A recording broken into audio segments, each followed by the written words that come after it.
Hi, this is Andrew from the Attachment Company, and today we're going to take a quick look at our log splitting auger cone.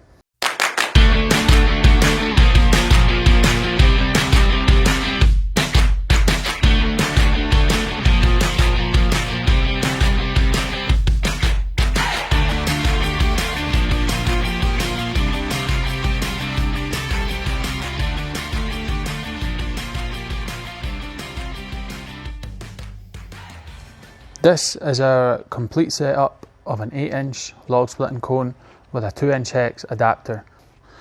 We've got the cone itself, it's one solid piece of machined steel.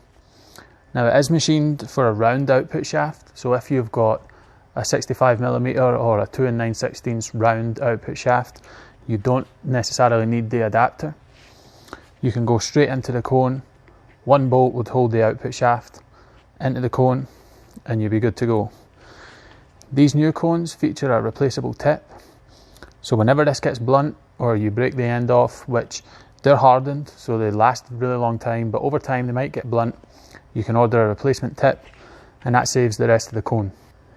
This is a 2-inch hex adapter, so this is going to suit most output shafts in the US. If there's any other output shafts, a 2.5-inch hex or a square, we can build adapters to suit, but the 2-inch hex is going to be the most common setup. This is held in just through 6 bolts right on top of the cone. Now the adapter, while you don't necessarily need it if you've got a round output shaft, it's pretty good because it adds more height to the cone. Now the cone itself is only about 1 foot tall. Obviously the adapter adds some more height, which keeps your drive unit way out the way when you're splitting logs, especially big logs. Big logs, you may need to obviously drill deeper in before you can wedge it open. So the extra height on the adapter actually is pretty good for, you can keep going all the way until you eventually wedge the log open. It keeps your drive unit out the way, preventing damage. So this adapter will come separate in the box. Also, the tip will come separate. This again lets us pack it in a smaller box and prevents damage, as obviously this is a sharp tip and can easily pierce a hole in the box. You'll receive a key in a little plastic bag with all the other bolts.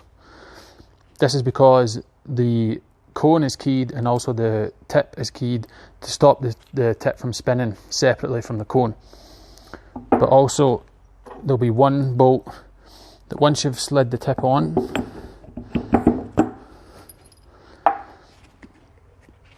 this bolt will go right on top, and you might just need you will need a long extension or a long Allen key to tighten in the tip to make sure it doesn't move. If you would like and subscribe to our YouTube channel, we'll be posting more how-to videos and videos of our attachments in action.